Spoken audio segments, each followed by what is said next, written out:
নমস্কার বন্ধুরা, শালমী ব্লগে আপনাদের সবাইকে স্বাগত জানাই। আপনারা সবাই কেমন আছেন বন্ধুরা? আশা করি সবাই ভালো আছেন, আর আমিও খুব ভালো আছি। এখন আমি তোমাদের সামনে চলে এলাম নতুন রেসিপি নিয়ে। দেখো, এটা হচ্ছে বেগুন।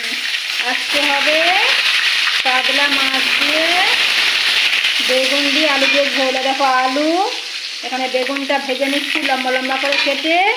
আর এই হলো কাতলা মাছ, ঝোল হবে। তোমরা দেখতে থাকো বন্ধুরা পুরো ভিডিওটা। একটু বেগুনটা হালকা তেলের উপরে ভেজে নিই, না তো ভালো লাগবে না। এখন বেগুন ভাজা হয়ে গেছে, এবার বেগুনটা তুলে নেবো।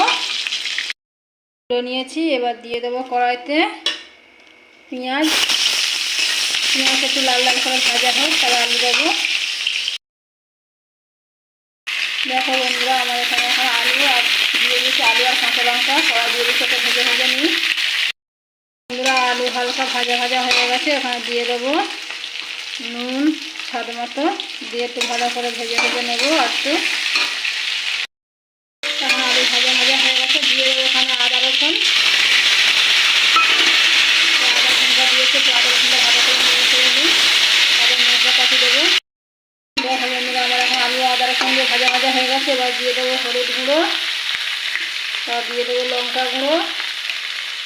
আমি দুটো কাঁচা লঙ্কা দিয়েছি, তাই একটু অল্প করে ঝাল গুঁড়ো দিয়েছি, দিয়ে দিলাম। এবার সামান্য একটু জল দেবো, দিয়ে একটু ভালো করে কষে নিই।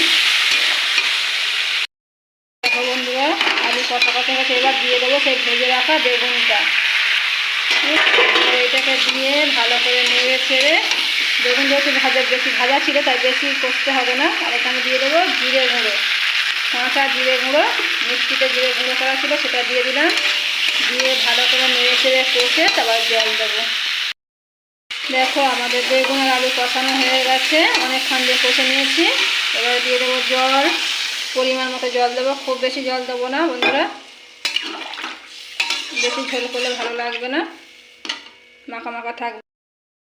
দেখছো বন্ধুরা, আমার এখন ঝোল ফুটে গেছে। এবার এতে দিয়ে দেবো মাছ। দেখো, মাছটা ঢেলে দিই। দেখছো, মাছ দিয়ে দিলাম। এবার ভালো করে ফুটুক, তা দিয়ে দেবো এখন। দেখো বন্ধুরা, তরকারি আমাদের এখন একটু বাকি আছে, আর একটু ঝোল মারবো। আলু সব সিদ্ধ হয়ে গেছে, দেখছো, একটু ঝোল মারি তারপরে লাগাবো। দেখো বন্ধুরা, আমার তরকারি হয়ে গেছে, এবার লাভিয়ে নেবো। দেখছো, কাতলা মাছ দিয়ে আর বেগুন দিয়ে মাখা মাখা তরকারি করেছি আলু দিয়ে। প্লিজ বন্ধুরা, তোমরা পুরো ভিডিওটা দেখো, যদি ভালো লাগে লাইক করো, সাবস্ক্রাইব করো, সঙ্গে থেকো।